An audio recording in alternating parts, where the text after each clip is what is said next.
The Kishon waters it on the south, where it approaches Carmel and is a broad stream.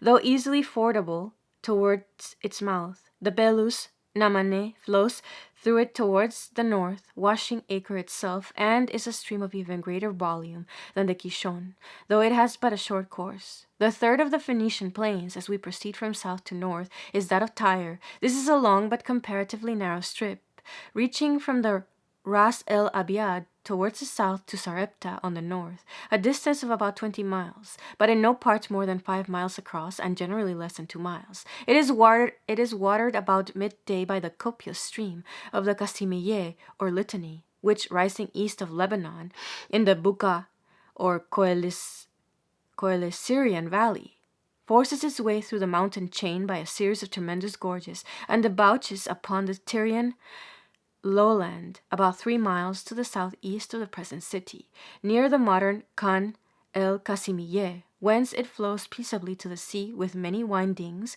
through a broad low tract of meadowland.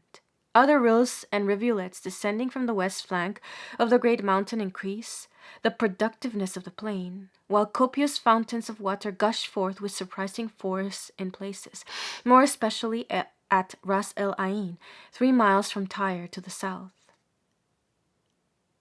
A more particular description of these fountains will be given in the description of the city of Tyre, with which they were very closely connected. The plain is, even at the present day, to a large extent, covered with orchards, gardens, and cultivated fields in which are grown rich crops of tobacco, cotton, and cereals. The plain of Sidon, which follows that of Tyre and is sometimes regarded as part of it, extends from a little north of Sarepta to the Ras El Janunieh, a distance of about 10 miles, and resembles that of Tyre in its principal features. It is long and narrow, never more than about 2 miles in width, but well watered and very fertile. The principal streams are the Bostrenus, Nater El Oli in the north, just inside the promontory of Jayunieh, the Nar Sanik south of Sidon, a torrent dry in the summertime, and the Nar Es Saherani, 2.5 miles north of Sarepta, a river of moderate capacity. Fine fountains also burst from the earth in the plain itself, as the Ain el Kantara and the Ain el Burak, between Sarepta and the Saherani River. Irrigation is easy and largely used, with the result that the fruits and vegetables of Saida and its environs have the name of being among the finest of the country. The plain of Beirut is the most contracted of all the Phoenician plains that are at all noticeable. It lies south, southeast, and east of the city, intervening between the high dunes or sand hills, which form the western portion of the Beirut Peninsula, and the skirts of Lebanon, which here approach very near to the sea. The plain begins at Wadi Shuwaifat on the south, about 4 miles from the town of Beirut, and extends northwards to the sea on the western side of the Nar Beirut. The northern part of the plain is known as Ard el Burajine. The plain is deficient in water, yet is cultivated in olives and mulberries, and contains the largest olive grove in all Syria. A little beyond its western edge is the famous pine forest, from which, according to some, Beirut derived its name. The plain of Maratus is, next to Sharon, the most extensive in Phoenicia. It stretches from Jabili, Gabala, on the north to Arka towards the south, a distance of about 60 miles, and has a width varying from 2 to 10 miles. The rock crops out from it in places and is broken. The rock crops out from it in places, and it is broken between Tortosa and Haman by a line of low hills running parallel with the shore. The principal streams which water it are the Nar El Milk, or Bada, 6 miles south of Jabili, the Nar Amrith, a strong running brook which empties itself into the sea a few miles south of Tortosa and Taradus, the Nar Kuble, which joins the Nar Amrith near its mouth, and the Eleterus, or Nar El Kabir, which reaches the sea a little north of Arka. Of these, the Eleuterus is the most important. It is a considerable stream even in summer, and in the rainy season it is a barrier to intercourse, caravans sometimes remaining encamped on its banks for several weeks unable to cross. The soil of the plain is shallow, the rock lying always nearer the surface. The streams are allowed to run to waste and form marshes, which breed malaria. A scanty population scarcely attempts more than the rudest and most inefficient cultivation, and the consequence is that the tract at present is almost a desert. Nature, however, shows its capabilities by covering it in the springtime from end to end with a carpet of flowers.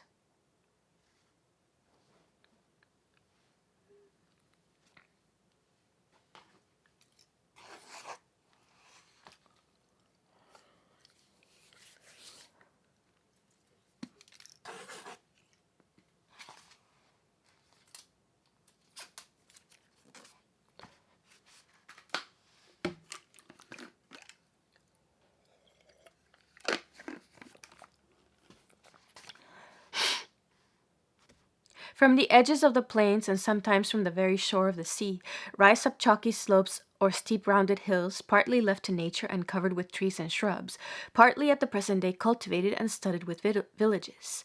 The hilly region forms generally an intermediate tract between the high mountains and the plains already described. But, not unfrequently, it commences at the water's edge and fills with its undulations the entire space, leaving not even a strip of lowland. This is especially the case in the central region between Berytus and Arca.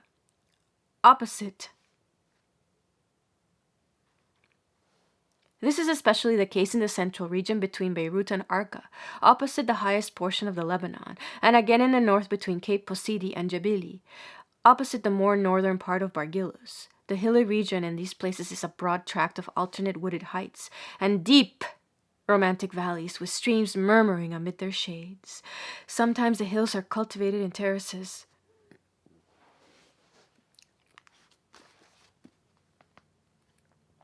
on which grow vines and olives, but more often they remain in their pristine condition, clothed with masses of tangled underwood. The mountain ranges, which belong in some measure to the geography of Phoenicia, are four in number: Carmel, Cassius, Bargillus, and Lebanon. Carmel is a long, hog-backed ridge running in almost a straight line from northwest to southeast, from the promontory which forms the western protection of the Bay of Acre to El Lejun, on the southern verge of the great plain of Estrelon, a distance of about 22 miles. It is a limestone formation and rises up abruptly from the side of the Bay of Acre, with flanks so steep and rugged that the traveler must dismount in order to ascend them, but slopes more gently towards the south, where it is comparatively easy of access. The greatest elevation which it attains is about latitude 32 degrees 4 minutes, where it reaches a height of rather more than 1,200 feet. From this it falls gradually as it nears the shore, until at the convent with which the western extremity is crowned, the height above the sea is no more than 582 feet. In ancient times the whole mountain was thickly wooded, but at present, though it contains rocky dells where there are thick jungles of copse, and is covered in places with olive groves and thickets of dork oak, yet its appearance is rather that of a park than of a forest. Long stretches of grass alternating with patches of woodland and shrubberies, thicker than any in central Palestine, while the larger trees grow in clumps or singly, and there is nowhere, as in Lebanon, any dense growth or even any considerable grove of forest trees. But the beauty of the tract is conspicuous, and if Carmel means, as some interpret, a garden rather than a forest, it may be held well to justify its appellation. The whole mountain side, says one traveler, was dressed with blossoms and flowering shrubs and fragrant herbs. There is not a flower, says another, that I have seen in Galilee or on the plains along the coast that I do not find on Carmel, still the fragrant, lovely mountain that he was of old.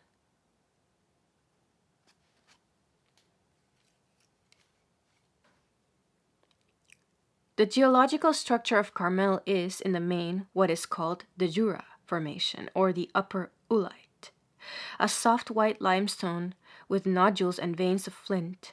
At the western extremity, where it overhangs the Mediterranean, are found chalk and tertiary breccia, formed of fragments of chalk and flint.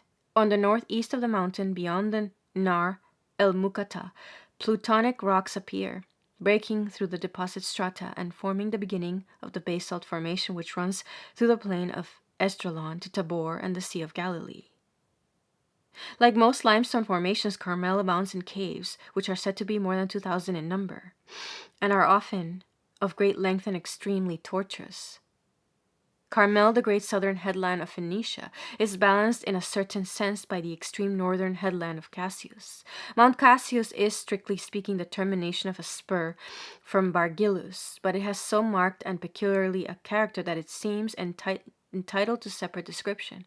Rising up abruptly from the Mediterranean to the height of 5,318 feet, it dominates the entire region in its vicinity, and from the sea forms a landmark that is extraordinarily conspicuous. Forests of fine trees clothe its flanks with us, but the lofty summit towers high above them, a bare mass of rock known at the present day as Jebel el Akra, or the Bald Mountain.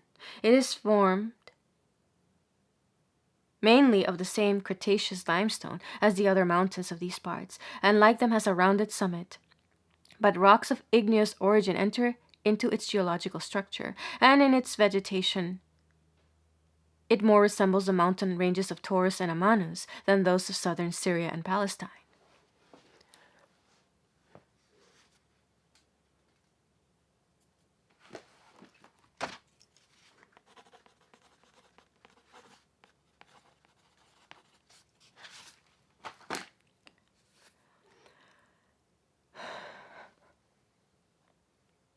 On its northeastern prolongation, which is washed by the Orontes, lay the enchanting pleasure ground of Daphne, bubbling with fountains and bright with flowering shrubs, where from a remote antiquity the Syrians held frequent festival to their favorite deity, the dead Syra, the Dea Syra, the great nature goddess.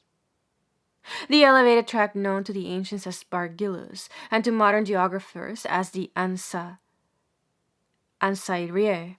or Nasariye mountain region, runs at right angles to the spur terminating in Mount Cassius, and extends from the Orontes near Antioch to the valley of the Eleuterus. This is a distance of not less than 100 miles. The range forms the western boundary of the lower Celestrian Valley, which abuts upon it towards the east, while westward it looks down upon the region, partly hill, partly lowland, which may be regarded as constituting northern Phoenicia. The axis of the range is almost due north and south, but with a slight deflection towards the southeast. Bargillus is not a chain comparable to Lebanon, but still it is a romantic and picturesque region. The lower spurs towards the west are clothed with olive grounds and vineyards, are covered with myrtles and rhododendrons. Between them are broad open valleys, productive of tobacco and corn. Higher up, the scenery becomes wild and bold. Hill rises to mountains. Soft, springing green corn gives place to sterner crag, smooth plain to precipitous heights. And if in the more elevated region the majesty of the cedar is wanting, yet forests of fir and pine abound, and creep up the mountainside in places almost to the summit, while here and there bare masses of rock protrude themselves, and crag and cliff rise into the clouds that hang about the highest summits. Water abounds throughout the region, which is the parent of numerous streams, as the northern Nar el Kebir, which flows into the sea by Latakia, the Nar el Milk, the Nar Amrith, the Nar Kuble, the Nar el Abrath, and many others. From the formation of the land they have of necessity short courses, but each and all of them spread along their banks a rich verdure and an uncommon fertility. But the great range of Phoenicia, its glory and its boast, is Lebanon. Lebanon, the White Mountain. The derivation of Lebanon from white is generally admitted.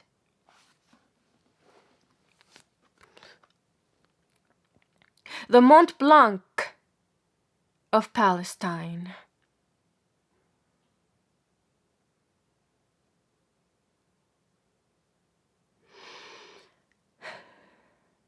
now known as the Old White-Headed Man, Jebel Esh Sheikh, or the Mountain of Ice, Jebel el Tilj, was to Phoenicia at once its protection, the source of its greatness, and its crowning beauty, extended in a continuous line for a distance of about 100 miles, with an average elevation of from 6,000 to 8,000 feet,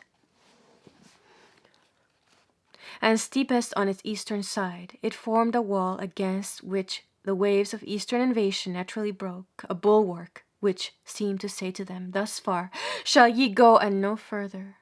The flood of conquest swept along its eastern flank, down the broad vale of the Bukaa, and then over the hills of Galilee. But its frowning precipices and its lofty crest deterred or baffled the invader, and the smiling region between its summit and the Mediterranean was, in the early times at any rate, but rarely traversed by a hostile army. This western region it was which held those inexhaustible stores of forest trees that supplied Phoenicia with her warships and her immense commercial navy. Here were the most productive valleys, the vineyards and the olive grounds, and here too were the streams and rills, the dashing cascades, the lovely dells and the deep gorges which gave her the palm over all the surrounding countries for variety of picturesque scenery. The geology of the Lebanon is exceedingly complicated. While the bulk of the mountain and all the higher ranges are without exception limestone of the early Cretaceous period. The valleys and gorges are filled with formations of every possible variety, sedimentary, metamorphic, and igneous. Down many of them run long streams of trap or basalt. Occasionally there are dikes of porphyry and greenstone, and then patches of sandstone before the limestone and flint recur. Some slopes are composed entirely of soft sandstone. Many patches are of a hard metallic sounding trap or porphyry. But the predominant formation is a greasy or powdery limestone, bare often, but sometimes clothed with a soft herbage, or with a thick tangle of shrubs, or with lofty forest trees. The ridge of the mountain is everywhere naked limestone rock, except in the comparatively few places which attain the highest elevation, where it is coated or streaked with snow. Two summits are especially remarkable: that of Jebel Sunin towards the south, which is a conspicuous object from Beirut, and is estimated to exceed the height of 9,000 feet, and that of Jebel Mukmel toward the north, which has been carefully measured and found to fall a very little short of 10,200 feet. The latter, which forms a sort of amphitheater, circles round and impends over a deep hollow or basin opening out towards the west, in which rise the chief sources that go to form the romantic stream of the Kadisha. The sides of the basin are bare and rocky.